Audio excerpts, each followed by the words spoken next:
En las fiestas de Navidad y fin de año no habrá apagones, aunque el gobierno no revela cuál es su plan de generación eléctrica. El presidente Noboa saca a 4 generales de la policía, ratifica a César Zapata como comandante y cambia al responsable de inteligencia.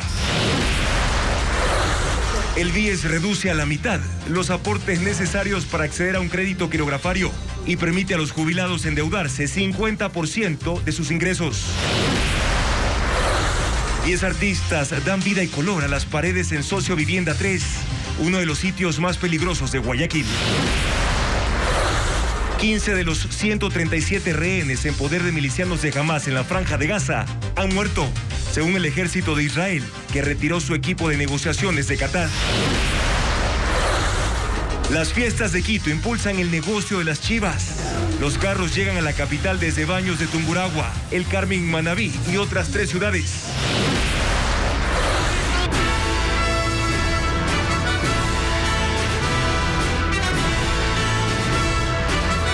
¿Qué tal, amigos? Bienvenidos a Televistazo Estelar en este lunes 4 de diciembre de 2023. Comenzamos con el panorama sobre los cortes de energía eléctrica para los próximos días.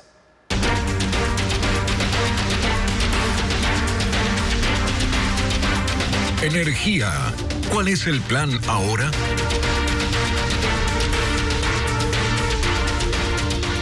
En Navidad y fin de año no habrá apagones. Según el Ministerio de Energía, la suspensión podría ser indefinida si el país reduce su consumo y los embalses de las hidroeléctricas recuperan su nivel. Francisco Garcés con más de la situación. Las fiestas de Navidad y de fin de año no tendrán apagones. Así ofreció la ministra de Energía, Andrea Robo, durante su comparecencia ante la Comisión de Fiscalización de la Asamblea. Según la funcionaria, la suspensión de los racionamientos pudiera ser desde mediados de mes, porque poco a poco se van recuperando los niveles de los principales reservorios de las hidroeléctricas, especialmente de Paute y Mazar, que en conjunto pueden producir casi 1.300 megavatios de electricidad. Que una vez que nosotros suspendamos los apagones no significa que podemos volver a utilizar la energía como si nos sobrara.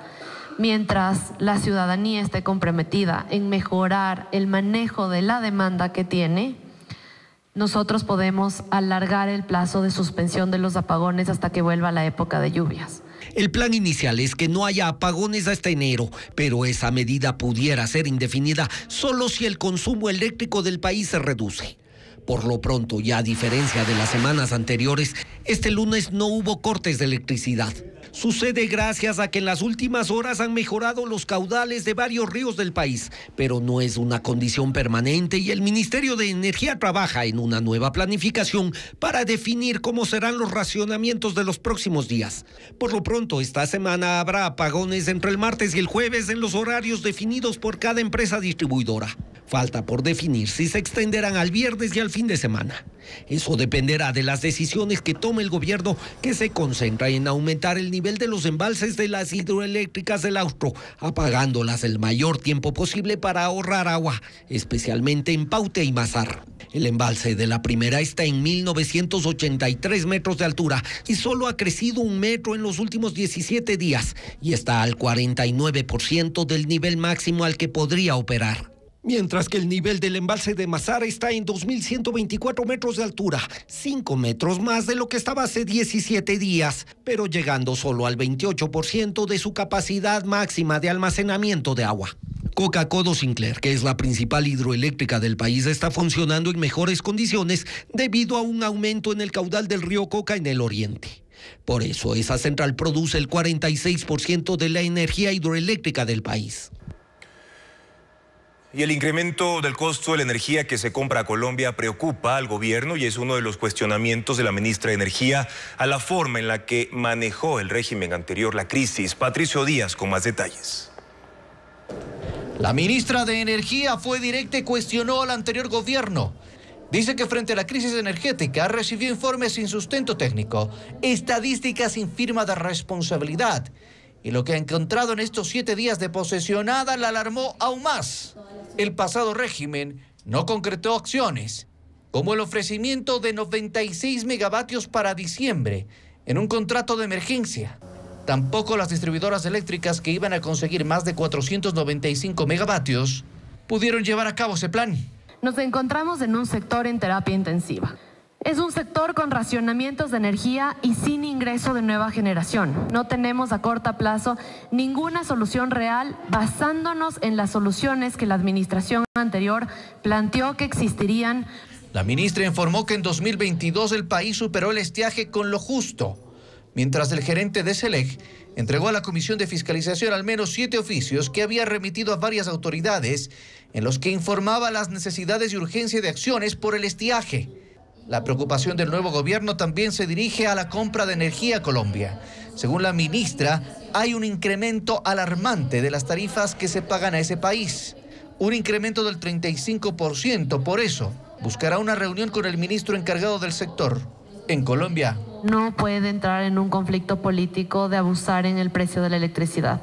No, esto no ha sido un histórico del que el precio ha sido extremadamente alto y él necesita saber de nuestro lado la voluntad que existe para poder superar esta crisis sin que haya una dependencia en un alto precio de la electricidad desde Colombia. El gerente de SELEC explica que se debía firmar contratos con Colombia por la compra de energía a un precio definido, pero no se hizo y eso afecta ahora las tarifas.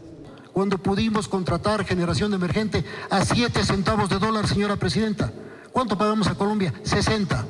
En abril de este año. Algunos vacunadores con V, que no permiten el desarrollo del Ecuador. El país pagaría hasta fin de año a Colombia 220 millones de dólares. Según la ministra, esos recursos habrían servido para, por ejemplo, repotenciar el parque termoeléctrico del país, entre otras medidas que se pudieron haber tomado a tiempo.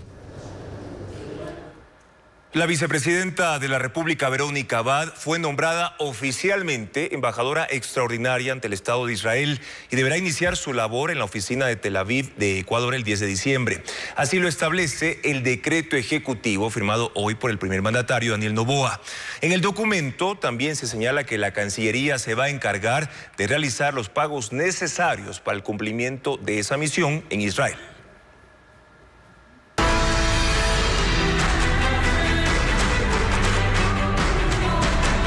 Policía, depuración en la cúpula.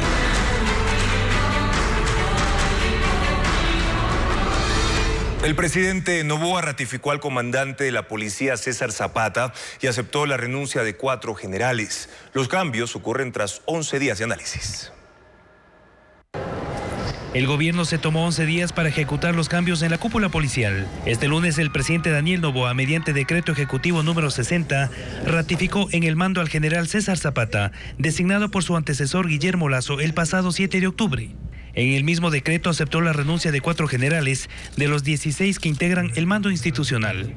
Edwin Noguera, director de Educación; Pablo Ramírez, director de Seguridad Ciudadana y Orden Público; Manuel Samaniego, director nacional de Inteligencia; y Marcelo López, comandante de la Zona 4, que corresponde a las provincias de Manabí y Santo Domingo de los Áchilas.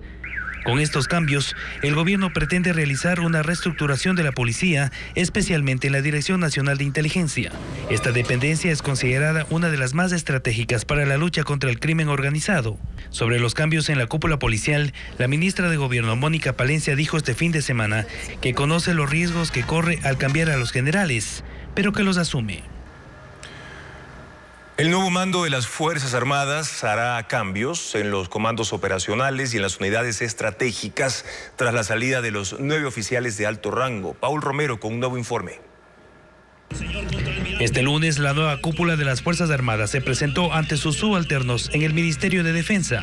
El jefe del Comando Conjunto, Jaime Vela, les pidió a los comandantes de las 3 ramas de las Fuerzas Armadas que informen sobre sus hojas de vida por las que el presidente Daniel Noboa les escogió hace 6 días. Nuestro país y nuestros ciudadanos demandan más que nunca nuestro esfuerzo, hasta el heroísmo. Si no lo hacemos, no habrá mañana para nuestros hijos ni para nuestros nietos. Con la nueva cúpula militar se modificará las jefaturas de los 5 comandos operacionales de las Fuerzas Armadas: Norte, Sur, Occidental, Central y Comando Aéreo. Además, se cambiará a los directores de personal, inteligencia, operaciones, logística, comunicaciones, guerra electrónica y operaciones de información. Cada fuerza también reorganizará internamente su estructura de mando, porque salieron los 5 generales más antiguos del ejército, 2 de la Marina y 2 de la Fuerza Aérea. El pedido de la nueva cúpula militar fue de unidad. Ese reto de, junto a otras instituciones del Estado, de devolverle a nuestra sociedad la paz. Una guerra compleja, difícil, pero que tenemos que ganarla. Solicitar el apoyo de todos los soldados para juntos contribuir a los mejores días para nuestra institución. Para que el Frente de Defensa quede integrado, el ministro Giancarlo Lofredo tiene que designar viceministro, subsecretarios de gabinete, defensa, planificación, apoyo al desarrollo, también coordinadores de bienes estratégicos, jurídico y administrativo financiero. A 10 días de que se derogara la tabla de consumo, no se ha publicado la estrategia de prevención del Ministerio de Salud. A la par, los presidentes de la República y de la Corte de Justicia dialogaron sobre la resolución que emitirá el Pleno de Magistrados sobre la decisión de Daniel Noboa. Informa Fabiola Santana. La derogatoria de la tabla de drogas y los problemas en el procesamiento penal de los casos generó una reunión de alto nivel. El presidente Daniel Noboa recibió en el Palacio de Carondelet al titular de la Corte Nacional de Justicia, Iván Saquicela. En el encuentro, Saquicela informó al mandatario que hasta la próxima semana el Pleno de la Corte tratará el proyecto de resolución que dará luces a los jueces para diferenciar a los consumidores de los traficantes de droga. La sola cantidad de droga o el solo hecho de consumir no puede ser considerado para una decisión. Diga usted, hay una persona que es consumidora, pero si usted tiene elementos probatorios de que la persona está vendiendo droga, por más que sea consumidora, se le va a sancionar. De allí que buena parte del trabajo para sustentar un caso recaerá en las evidencias que pueda recabar la policía y sustentar la fiscalía. Sin embargo, al presidente de la Corte le preocupa la falta de políticas de prevención. Este tema es el que aún no está claro. El presidente Noboa encargó al Ministerio de Salud de limitar las estrategias de prevención, pero a 10 días de la firma del decreto ejecutivo, su titular Franklin Encalada sigue evadiendo esta pregunta. Sobre la tabla de drogas que el país quiere saber. Los avances de esta cartera de Estado también fueron expuestos hoy al presidente Noboa en el tercer gabinete ministerial para medir el rendimiento y cumplimiento de las metas.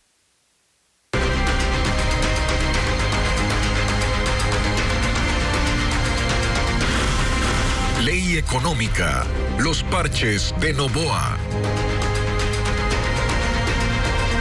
El proyecto económico urgente remitido por el Ejecutivo a la Asamblea contempla la creación de zonas francas. Ese modelo existió en Ecuador hasta el año 2010 y se propone retomar para incentivar inversiones y empleo. Lenin Artieda explica. El proyecto urgente de ley de eficiencia económica y generación de empleo retoma la propuesta de creación de zonas francas que en 2 momentos el expresidente Guillermo Lasso intentó pasar por la Asamblea Nacional y también por la Corte Constitucional. En las 2 ocasiones, la respuesta le fue negativa. Ahora, el presidente Daniel Noboa lo vuelve a plantear argumentando la promoción de inversiones privadas nacionales y extranjeras. Según Noboa, las zonas francas tienen el potencial de generar hasta 180.000 empleos directos e indirectos. Conceptualmente, una zona franca es un lugar dentro de un país donde los impuestos y aranceles son inferiores a los del resto del territorio y donde generalmente existen otros incentivos fiscales y subvenciones para que fábricas y empresas se asienten en él. El proyecto urgente presentado a la Asamblea plantea que en las zonas francas rija un régimen especial en materia de comercio exterior, aduanero, tributario, laboral y de tratamiento de capitales. Por ejemplo, todo lo que ingrese y salga de las zonas francas, entiéndase importaciones y exportaciones, estaría exento del pago de todos los impuestos locales, tributos y formalidades aduaneras. Luego, tendría una tasa fija del 15% por el resto del periodo que sería de 30 años, prorrogables las veces que sean necesarias. El modelo que propone Noboa, salvo los incentivos tributarios que son más moderados, es un copy-paste de lo que planteó Lasso en su momento. Y se contempla la posibilidad de que las zonas francas sean uniempresariales o multiempresariales. No establece monto de inversión mínima para los operadores ni para los usuarios. El régimen laboral aplicable en las zonas francas será el de contratos temporales.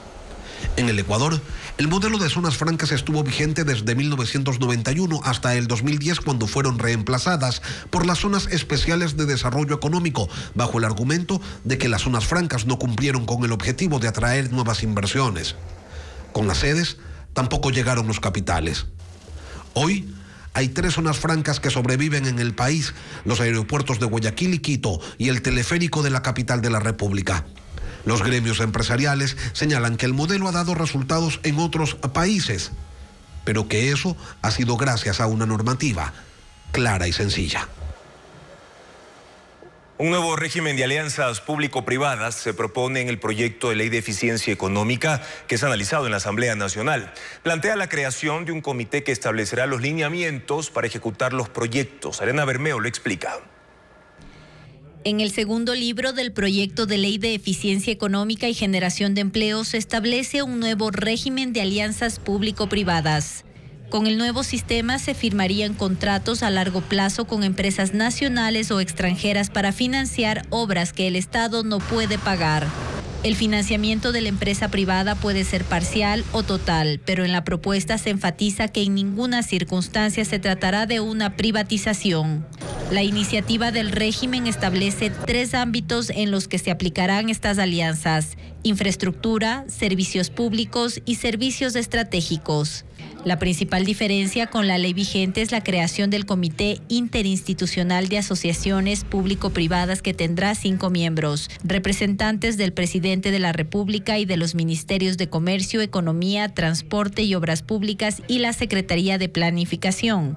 Este organismo definirá lineamientos y regulaciones para ejecutar los proyectos. El Ministerio de Economía y Finanzas, el MEF, actuaba como un órgano regulador. Algo que puntualmente se especifica en esta propuesta de ley es que se va a eliminar este dictamen. Este era el filtro que hacía que, si un proyecto no era adecuadamente ejecutado o no se encontraba que tuviera el beneficio para ambas partes o a su vez para el país, se lo filtraba. La empresa privada asumirá la contratación obligatoria de un seguro para disminuir el impacto de las eventuales pérdidas económicas. La vigencia de los acuerdos no será mayor a 40 años y se priorizará el menor aporte de recursos públicos y la mayor retribución al Estado. El funcionamiento de los puertos de Pozorja, Manta, Puerto Bolívar y el dragado del río Guayas actualmente se ejecutan con alianzas público-privadas. Israel retiró a sus negociadores de los diálogos para un alto al fuego en la guerra contra Hamás al considerar que llegaron a un punto muerto. El asedio en Gaza continúa, pero ahora en el sur, mientras Estados Unidos advierte que no permitirá el desplazamiento de palestinos ni modificaciones en las fronteras de Gaza. Pedro Jiménez actualiza el panorama. Las operaciones militares de las Fuerzas de Defensa de Israel se han trasladado hacia el sur de la Franja de Gaza, justamente hacia el sitio donde cientos de miles de palestinos se habían ido ante las advertencias de que debían evacuar las regiones del norte. La ciudad de Han Yunis se ha convertido en blanco de los ataques más recientes y para muchos ya no hay dónde ir. 8 de cada 10 habitantes de la Franja de Gaza se cuentan ahora como desplazados y hay quienes han abandonado incluso los refugios de Naciones Unidas. La expansión de las operaciones terrestres los empuja hasta Rafa, en la frontera con Egipto, el punto de paso de ayuda humanitaria por el cual el domingo pasaron los últimos camiones con alimentos e insumos médicos. Pero así también la presión una vez más aumenta en los hospitales. Hay miles de heridos luego de los ataques del fin de semana y la cantidad de niños afectados eleva las alertas sobre el impacto de esta guerra en la población civil. Israel suspendió las mesas de negociaciones con el movimiento Hamás que se dieron durante semanas con el acompañamiento de Egipto, Qatar y Estados Unidos y acusan al grupo extremista de incumplir la liberación total de mujeres y niños. Ante esta situación, la vicepresidenta de Estados Unidos, Kamala Harris, que participó en el fin de semana en la cumbre sobre cambio climático en Dubái, dijo que la magnitud del sufrimiento de los civiles es devastadora y que han sido claros con Israel en que deben respetar el derecho internacional humanitario y que la administración Biden, aunque aliada de Israel, no permitirá el rediseño de las fronteras de Gaza terminada la guerra. Y 15 de los 137 rehenes que aún están en poder de milicianos de Hamás en la Franja de Gaza han muerto, según lo ha mencionado el ejército de Israel. El gobierno de Benjamín Netanyahu dice que se basó en información del servicio de inteligencia y en evidencias recopiladas por las tropas en ese terreno. Israel atribuye las muertes a la acción directa de Hamás, mientras que el grupo palestino dice que sucedió por los bombardeos de Israel. Hay otros casos en los que se sospecha del fallecimiento de los secuestrados, pero no hay pruebas que lo confirmen. El gobierno de Estados Unidos le pide al Congreso que apruebe un presupuesto adicional de 106.000 millones de dólares para temas de seguridad, incluido más apoyo militar para Ucrania. La Casa Blanca advierte que el país se está quedando sin dinero y sin tiempo para apuntalar la economía ucraniana y así evitar el debilitamiento del ejército ante un nuevo capítulo de la invasión rusa. Estados Unidos ha dado a Ucrania 111.000 millones de dólares desde que empezó el conflicto y la administración Biden advierte que necesitará más recursos antes de que termine este año. El próximo año el país tendrá 11 días festivos. Ecuador es uno de los 4 países con menos feriados en Latinoamérica. Diego Cuenca informa que mientras llega el nuevo año, los estudiantes pondrán una pausa a su aprendizaje para disfrutar de Navidad y fin de año. En el 2024 habrá 11 días de feriado y como lo establece la ley, los que sean sábado o domingo se trasladarán al viernes o lunes, según el cronograma del Ministerio de Turismo. Aunque parece que son muchos días de vacancia, Ecuador, Honduras, El Salvador y Paraguay son los 4 países de Latinoamérica con menos feriados en comparación con Argentina, Chile y Colombia, que tienen entre 17 y 19 días festivos cada año. El primer feriado del 2024 será el lunes 1 de enero, por Año Nuevo, y el descanso más largo será de 4 días, por la conmemoración de los difuntos y la independencia de Cuenca, del 2 al 4 de noviembre. Y mientras faltan 27 días para que culmine el 2023, el cronograma escolar se ajusta a las festividades de Navidad y fin de año. Por estas fechas, los estudiantes tendrán 10 días libres, desde el viernes 23 de diciembre de ese año, hasta su retorno a clases, el martes 2 de enero. El musgo es una planta vulnerable en época navideña, pese a que su venta está prohibida por ser una especie protegida. Absorbe el agua de las lluvias y mantiene los ciclos hídricos de los ecosistemas. Sin embargo, se los sigue ofertando, como lo explica Vanessa Robles. Son fundas con musgo, una especie protegida del grupo de las briofitas, que crece en zonas húmedas como páramos y bosques nublados del Ecuador, y al ser consideradas plantas silvestres, su recolección, compra y venta están prohibidas según la Ley de Conservación y de la Flora y Fauna Silvestre del Ecuador. De hecho, es un delito, según el artículo 247 del Código Orgánico Integral Penal, que se sanciona con cárcel de 1 a 3 años. Sin embargo, en los locales de la bahía, los comerciantes aún los exhiben como una alternativa más para adornar nacimientos. A pesar que está prohibido, igual la gente sigue buscando el musgo. Este es el musgo salvaje y este es el silvestre. Lo mismo sucede en algunos locales del mercado de las 4 manzanas en el centro de la ciudad.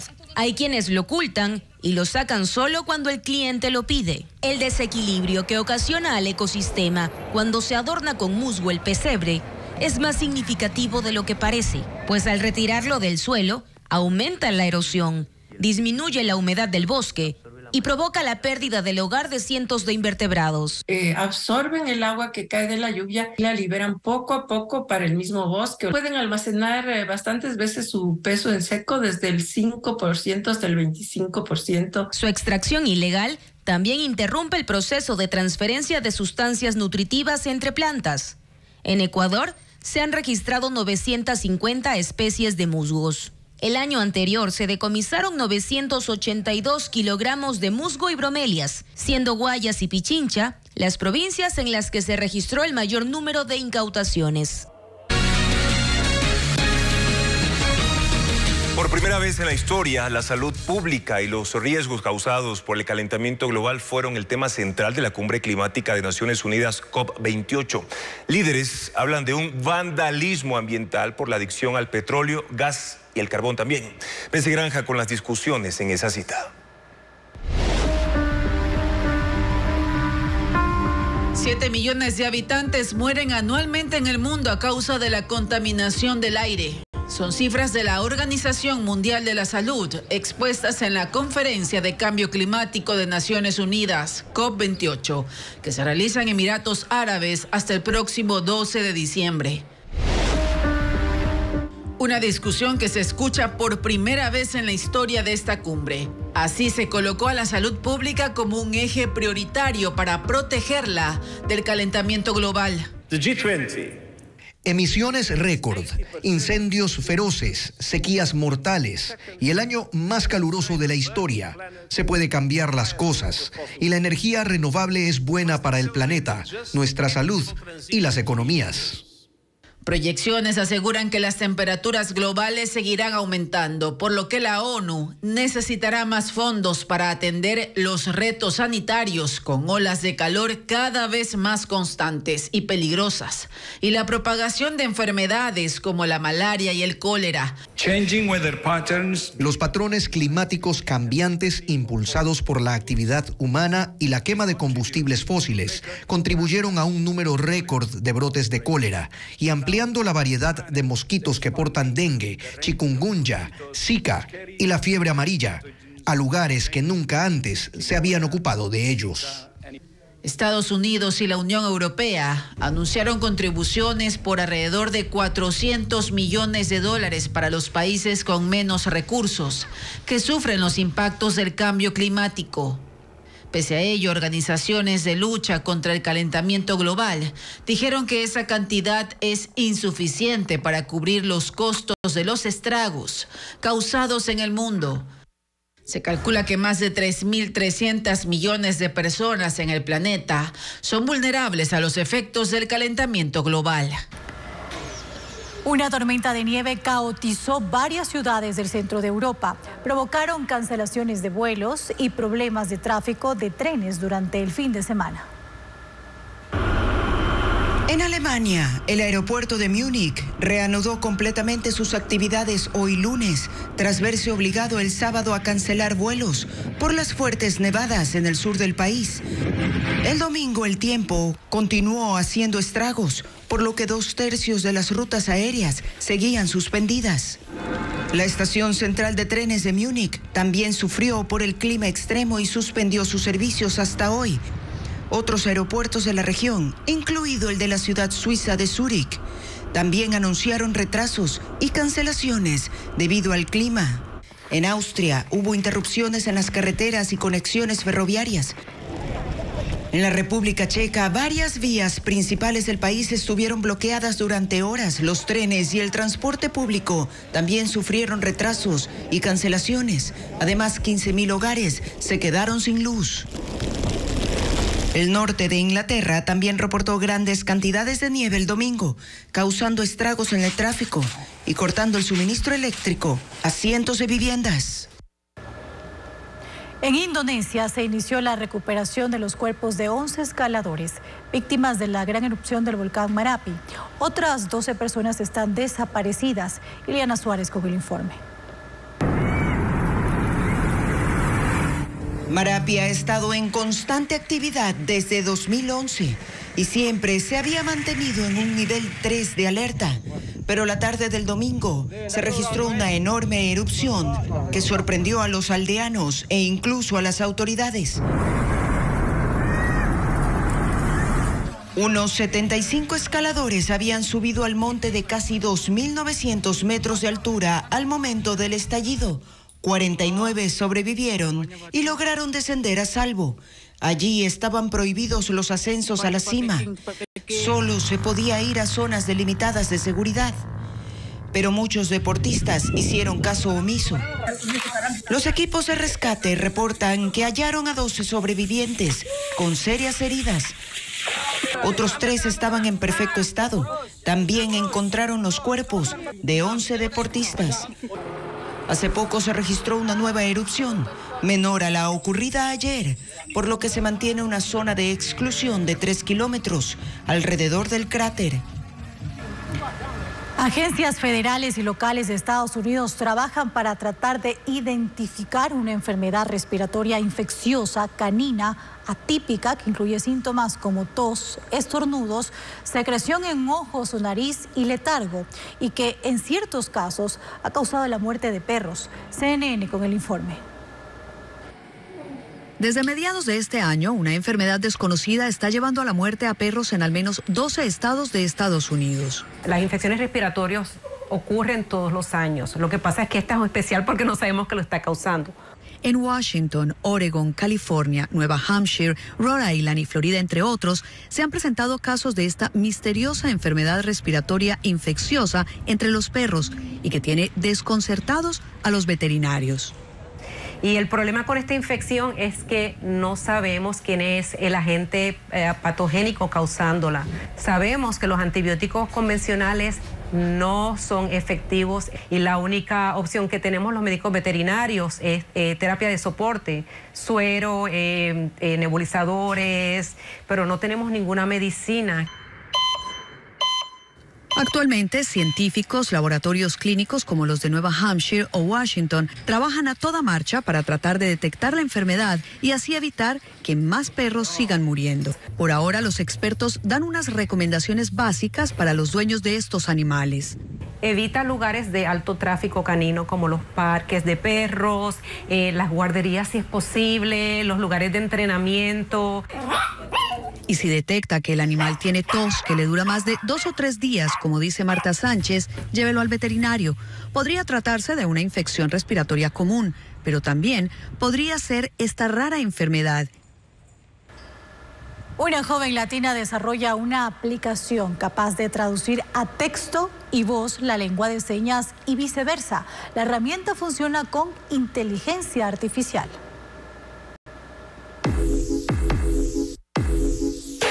Las dificultades que enfrentan las personas sordas para comunicarse en lugares públicos inspiró la creación de Sign Speak, una aplicación que traduce el lenguaje de señas con ayuda de la inteligencia artificial. El programa detecta los movimientos de las manos y boca del usuario y los transforma en texto o voz. Para la respuesta, crea un avatar que convierte las palabras en señas. La herramienta fue desarrollada por Yamilet Payano, una ingeniera estadounidense de origen dominicano, junto a 2 ingenieros con discapacidad auditiva.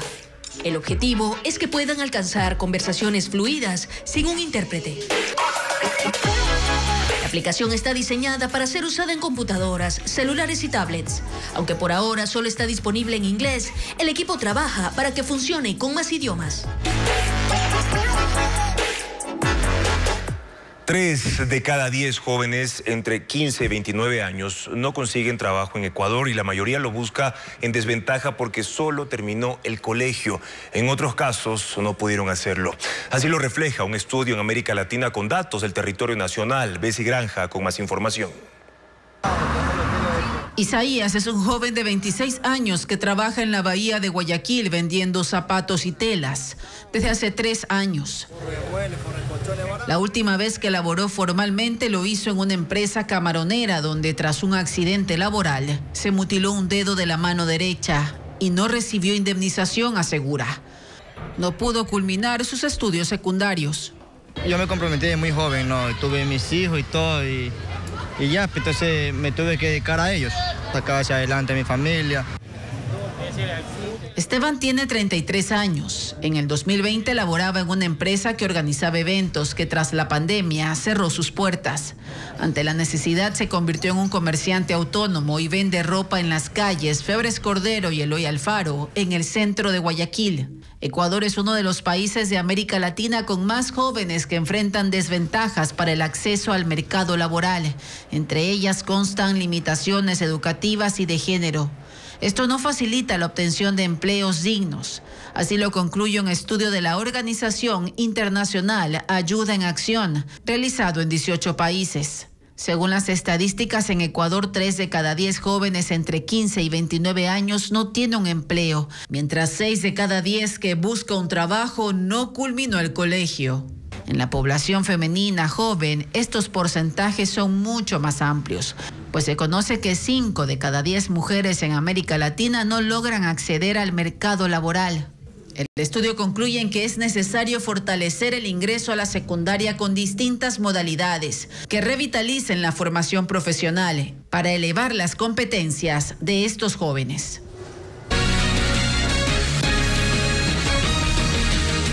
El BIES incrementó la capacidad de endeudamiento al 50% para jubilados y pensionistas de la Seguridad Social. Ahora ya no serán necesarias 24 aportaciones para obtener un préstamo quirografario. Ariana Bermeo explica las razones en el siguiente reportaje. La capacidad de endeudamiento en préstamos quirografarios para jubilados y pensionistas se incrementó al 50%. Hasta finales de noviembre, la cuota de los créditos se manejaba por rangos de edad. No podía ser superior al 40% de los ingresos mensuales y en el caso de personas de 89 años en adelante, no mayor al 30% de su pensión. También hay modificaciones en los plazos para el pago. Jubilados de hasta 78 años podrán financiar el crédito a 5 años plazo. Jubilados de entre 79 y 83 años hasta 4 años. Jubilados mayores a 83 años hasta 2 años plazo. Esto incide en los montos de los préstamos. Alguien que recibe una pensión de $1,000 y podía tener un crédito de máximo $20,000, ahora obtendrá $25,000 aproximadamente. Eso sería en el caso de un crédito nuevo. Si es que el asegurado ya ha tenido créditos aquí vigentes en el banco, obviamente ese monto ya no sería, sino sería menor, porque ya su capacidad de endeudamiento está parcialmente copada, ¿no es cierto?, con estos otros créditos que ya ha generado.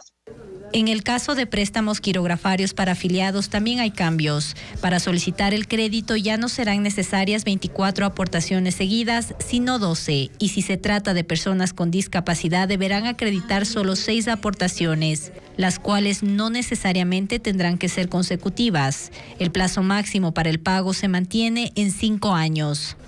Un préstamo quirografario puede ser de hasta $36,000. Se solicita en el sitio web del BIES. Para ello debe tener su clave de acceso virtual y en máximo 48 horas la entidad desembolsa el dinero. La Autoridad Portuaria de Manta apelará a la decisión judicial en la que se aceptó la acción de protección de la multinacional Agunza y con ello seguirá operando en el puerto de la ciudad de Manabita. Luis Alfredo Zúñiga informa.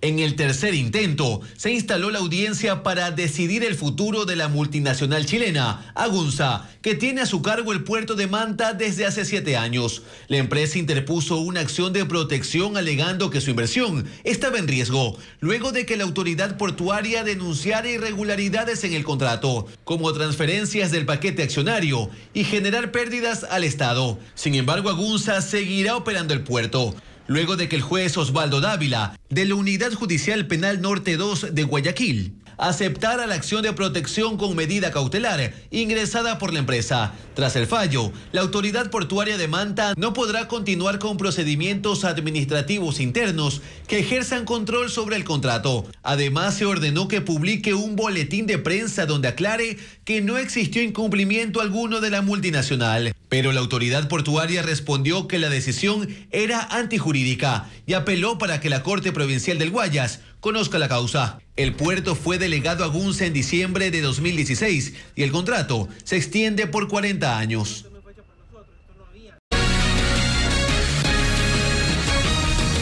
El gobierno busca alternativas para sortear la crisis de generación eléctrica. Los planes inmediatos fracasaron y apuntala su estrategia en conseguir que el país ahorre energía. La ministra del sector energético anunció el plan de ahorro y el posible aporte del sector industrial privado. Francisco Garcés tiene más información. El gobierno no tiene mayores opciones para superar la actual crisis de generación eléctrica después de que fracasaron los planes para contratar energía de emergencia. Por eso el régimen se centra en que el país reduzca el consumo de electricidad. El primer paso es generar una campaña dirigida a ciudadanos, empresas públicas y privadas y a los grandes consumidores para que reduzcan su demanda de electricidad. La ministra de Energía, Andrea Robo, no explicó cuál es la meta de ahorro por esta vía, pero su plan apunta también a que el sector industrial aporte, generando su propia electricidad a cambio de incentivos que brindará el Estado.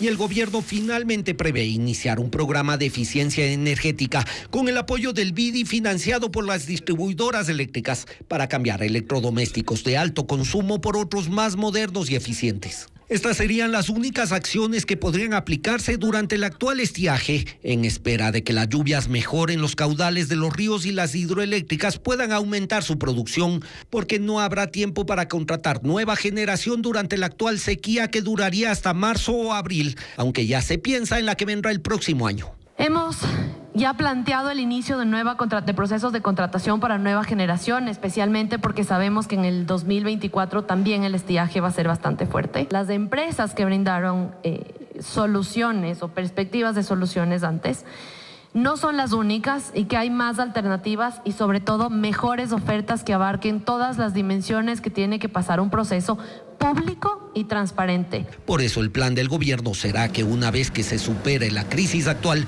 centrarse en mejorar la capacidad de generación térmica del país, pero para el 2024 y 2025. Si bien la producción petrolera de Ecuador aumentó, superando los 492,000 barriles, la caída del precio del crudo repercute en el presupuesto general del Estado y el riesgo país. De hecho, ese indicador ha subido a 2.054 puntos, lo que aleja la inversión extranjera que busca atraer el gobierno. Luisa María Heredia con los datos. Petroecuador este domingo superó los 411,000 barriles de crudo por día, algo que no había pasado desde enero de 2021, cuando la producción cayó. Ha sido un incremento gradual y sostenido. Según la Agencia de Regulación y Control de Energía y Recursos Naturales no Renovables, sumando lo que produce en promedio el sector público en los 25 bloques que administra Petroecuador, 402.090 barriles a lo que se produce en empresas privadas, que son otros 90.142 barriles. La cifra total de producción asciende a 492.232 barriles. Pero pese a esta mejora en la producción, el precio del WTI ha ido bajando. Este lunes se colocó en $73.68 el barril, 39 centavos menos que la jornada anterior, lo que repercute en la difícil situación fiscal del país, que según el gobierno actual cerrará el 2023 con un déficit de $5.000 millones. El petróleo es uno de los principales productos de exportación y puntal fundamental para el presupuesto del Estado, que ya es insuficiente. De ahí que hay 2.872 millones en atrasos al IES, los gobiernos seccionales, proveedores e instituciones públicas claves, a puertas de un potencial fenómeno del Niño, en medio de una crisis de seguridad y con el incremento de gastos en sueldos previsto para diciembre. Además, la caída del precio incide en el riesgo país, lo mantiene alto. Está en 2.054 puntos, lo que en el mercado internacional aleja a los acreedores e inversionistas que busca atraer el gobierno para la ejecución de proyectos que generen empleo. La Comisión de Desarrollo Económico de la Asamblea deberá presentar hasta el próximo lunes el informe de primer debate del proyecto de ley de eficiencia económica y generación de empleo remitido por el presidente de la República. Byron Andino con el reporte. La Comisión de Desarrollo Económico empezó la discusión del proyecto de ley de eficiencia económica y generación de empleo, enviada por el gobierno y calificado como urgente en materia económica. Todo el proceso será rápido porque el texto para primer debate deberá ser enviado al presidente de la Asamblea el próximo lunes 11 de diciembre. Los primeros invitados durante la mañana y la tarde fueron las autoridades del sector económico del gobierno, Ministerio de Finanzas, Servicio de Rentas Internas, Ministerio de Industrias y también la cartera de Obras Públicas. El SRI justificó la necesidad de hacer cambios porque los recursos de Ecuador este año incluso serán menores a lo previsto. La recaudación tributaria no alcanzará la meta establecida. 924 millones no llegarán por las crisis de seguridad, energía y por el fenómeno del Niño. Entonces la estrategia del gobierno cambió y algunos asambleístas de la comisión dan sus primeras observaciones. Algunos temas de forma que hay que ir puliendo, los porcentajes, la tabla progresiva de deducción del impuesto a la renta para contratar jóvenes. Necesarios de debatir, por ejemplo, la condonación de impuestos a sectores de poder. Yo pienso que no puede ser juez y parte. El gobierno espera obtener 832 millones de dólares más con las reformas y también ganar liquidez por 1.260 millones por una autorretención a los grandes contribuyentes. La Comisión de Desarrollo Económico tiene menos de un mes para la aprobación. 2 ecuatorianos fueron detenidos en Colombia con 2 toneladas de cocaína. La captura se ejecutó mientras navegaban en un semisumergible en la costa de Tumaco, en el fronterizo departamento de Nariño. Autoridades dijeron que también capturaron a un tripulante colombiano y que ahora los 3 se enfrentan cargos por tráfico, fabricación y porte de estupefacientes, entre otros. La droga, junto con equipos de comunicación y geolocalización, fueron incautados.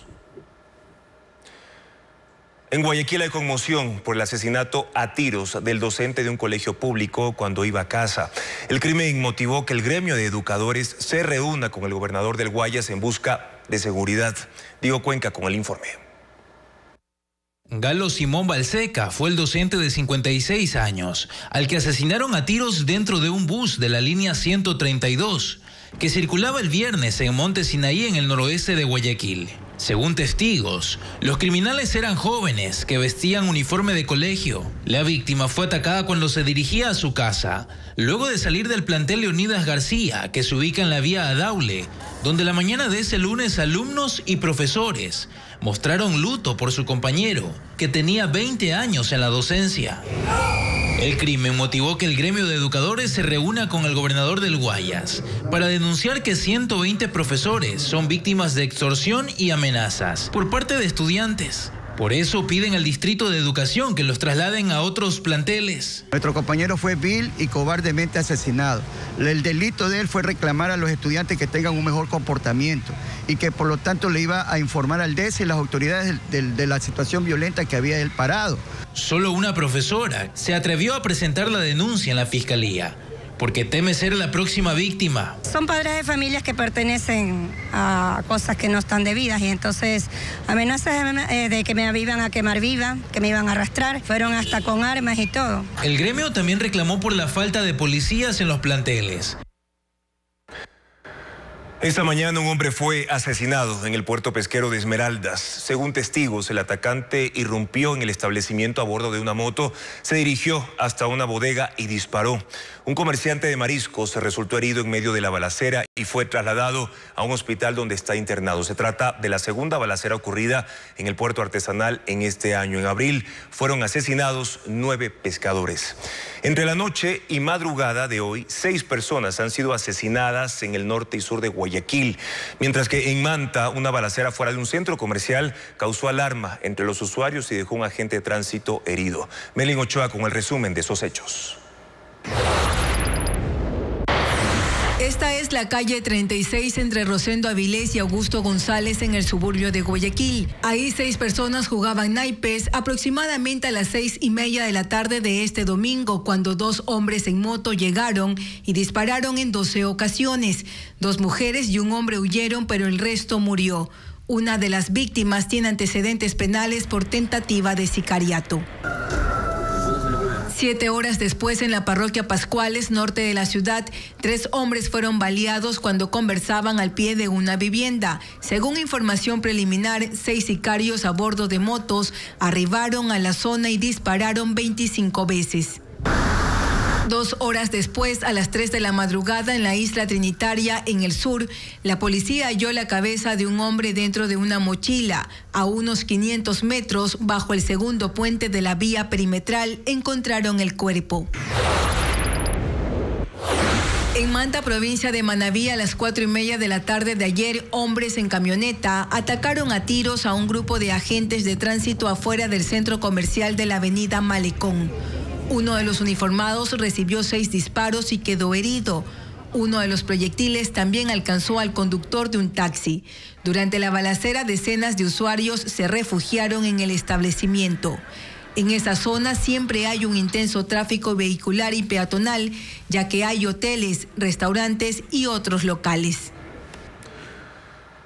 Aquiles Álvarez, alcalde de Guayaquil, quiere reunirse con el presidente Daniel Noboa para pedirle que destine más recursos a la lucha contra la criminalidad en esa ciudad.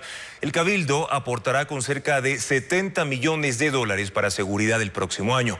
Este lunes hubo un primer encuentro con el gobernador del Guayas, Alberto Molina. Veamos el informe.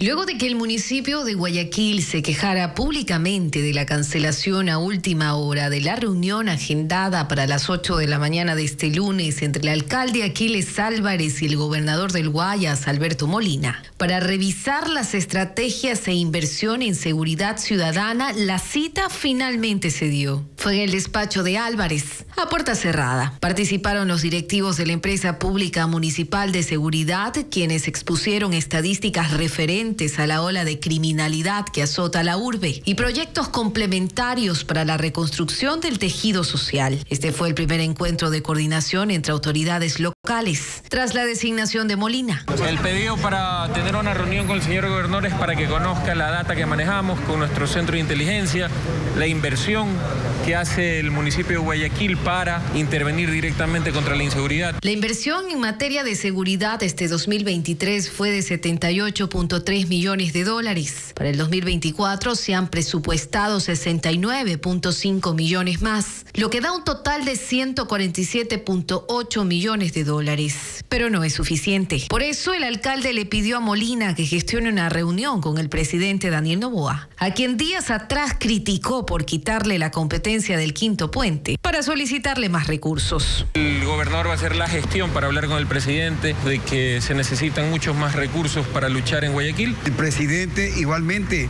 pese a los escasos recursos, dará todo el apoyo para volver a la paz social. Cada 15 días esperan reunirse para dar seguimiento a las acciones emprendidas. De hecho, Molina asistirá al Consejo Cantonal de Seguridad que sesionará el próximo miércoles en las instalaciones de Segurepe. El gobernador, por su parte, destacó la predisposición para trabajar en conjunto. Luego de 4 años vuelve la fiesta más tradicional del pueblo indígena Saraguro en el sur de Ecuador. Es el encuentro de los Marcantaitas que marca el inicio de la Navidad en ese cantón de la provincia de Loja.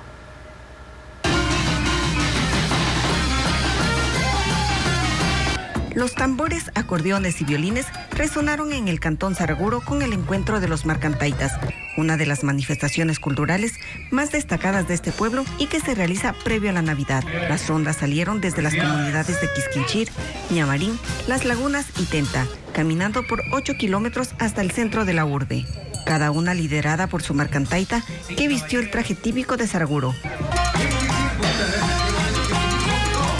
Además, iban acompañados de sus esposas y con los personajes infaltables del desfile conocido por el pueblo saraguro, como los ajas, huiquis, carisaraguis, guarmisaraguis, el león, el oso, bailero y músicos. Por siglos se han mantenido los elementos de la cultura andina mezclados con la religión católica. Cada año los marcantaitas cambian. Ellos pasan por una inscripción en la curia de Saraguro, hasta con 12 años de anticipación. Don Segundo, por ejemplo, tiene 40 años y esperó 6 para ser nombrado prioste y así presidir esta fiesta. Es un honor de representar porque es un niño de familia, por lo tanto tenemos toda la devoción. Llegaron hasta el Parque Central de Saraguro, donde se concentraron cerca de 1000 personas. Allí continuaron con la fiesta. Cada delegación de las comunidades hizo una demostración de danza andina, como el baile de la trenza. Al finalizar la fiesta, los marcantaitas brindaron a los asistentes miel y pan. Además, se realizó una feria de artesanías y gastronomía, en la que participaron alrededor de 30 emprendedores. Cientos de campesinos de la provincia de La Suay rinden hoy homenaje al maíz, que para ellos no es solo un producto alimenticio. Lo consideran un regalo de la tierra en el que basan su subsistencia. Ahora conozcamos más del Festival del Maíz. A sembrar, si quiero una plantita. Este es un día de festejo y por aquí todos saben que ninguna celebración comienza bien sin cumplir con los rituales necesarios. Porque sí, lo de este festival es rendir homenaje al maíz, pero también rescatar tradiciones. Para explicar el significado de estos 4 elementos, el fuego, el agua, la tierra, el aire. Ahora, en lo que respecta al maíz, hay de todo. Por ejemplo, tenemos el pan de maíz que es elaborado en leña, tenemos de sayausí, tenemos la bebida del champús, pizza con choclo dulce. La colada morada y el morocho, que es obviamente viene del maíz. Las empanadas de viento. Sobra decir que en esta zona son expertos en todos los tipos de maíz, porque no hay solo uno. Para la colada morada, por ejemplo, se usa un tipo especial llamado maíz racimo de uva. Para hacer panes es otro, al que llaman harinoso. Está el maíz chulpi, el maíz blanco. Y además de rescatar tradiciones, el festival también tiene otra finalidad. Dinamizamos la economía del sector, pero sobre todo generamos turismo rural, turismo comunitario. Este es ya el tercer festival del maíz y por acá esperan que no sea el último, que se repita año tras año, hasta sumarse a las tradiciones del sector.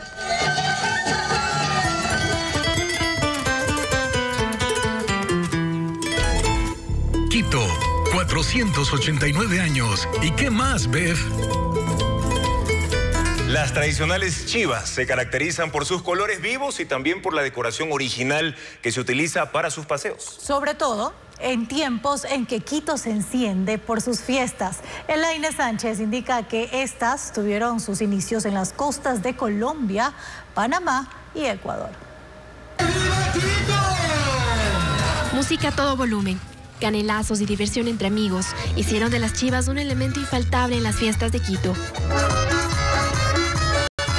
Este año el municipio capitalino autorizó la operación de 70 de estos vehículos, que originalmente eran de transporte público, y ahora se transformaron en discotecas móviles.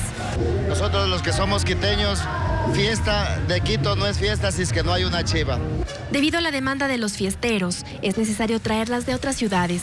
Vienen de Baños, Puyo, El Carmen, Santo Domingo y hasta Guayaquil. Paul Álvarez es propietario de esta chiva clásica que mantiene su estructura intacta tras 20 años. La compró en $40,000 e invirtió unos $2,000 en modificaciones del interior. Sí se va siquiera unos $3,000 en mantenimiento y todo eso, porque hay que tenerle al día la unidad. Conoció muchas ciudades. Cuenta que el lugar que está de fiesta, lugar en el que no puede faltar una chiva. El costo depende de la fecha y las horas. Para un grupo de 40 personas, varía de entre $300 a $500 por 2 horas. Cuenta que recorre el país al menos 7 veces al año. Van desde las playas de Esmeraldas hasta la Sierra Centro. En un buen día, asegura que ganan hasta $3,000, pero hay otros momentos que obtienen 800. La versatilidad de estos vehículos hace que puedan convertirse en camiones de trabajo cuando no hay fiestas. Y cuando las hay, laboran durante 16 horas seguidas. Las paredes de Socio Vivienda 3, uno de los lugares más peligrosos de Guayaquil, se convirtieron en lienzo para murales de la Bienal de Arte Urbano. Hasta la próxima semana se pintarán 12 murales dedicados a los niños que han sido asesinados por sicarios. Merlin Ochoa con las imágenes.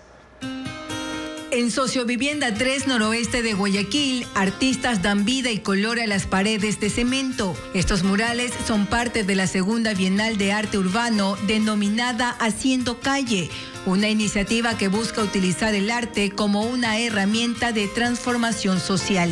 Sociovivienda 3 está rodeado de lugares tomados por el crimen organizado. La directora del proyecto es la investigadora y docente de la Universidad de las Artes, María Fernanda López.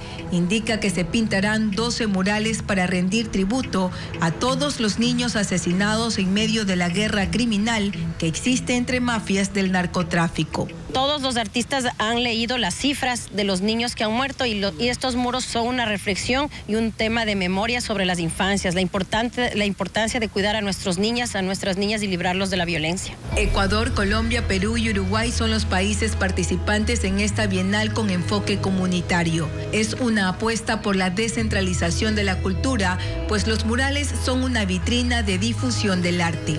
El colombiano Andrés Guarín recibe la ayuda de un habitante del lugar. La idea de este tema van a salir 2 niños abrazándose. El tema se llama la protección mutua. Entonces vamos a trabajar eso, como las infancias protegiéndose. La comunidad desea convertir al sector en un museo al aire libre para reactivar el turismo. Es el barrio de Guayaquil que concentra la mayor cantidad de pinturas a la intemperie. Para nosotros es un orgullo y un agrado recibirlos porque le están dando vida a nuestro sector y al mismo tiempo motivando que los niños aprendan de esto, que vean que esto es un arte. Ahí el proyecto inició en el 2021 cuando se elaboraron los primeros 20 murales a los que se sumarán los 12 que estarán listos el 10 de diciembre. La Bienal es un proyecto independiente que este año cuenta con la ayuda de la empresa pública de turismo del municipio de Guayaquil. Buscan mediante el arte urbano y el muralismo contemporáneo que Socio Vivienda 3 sea identificada como una zona tomada por la cultura.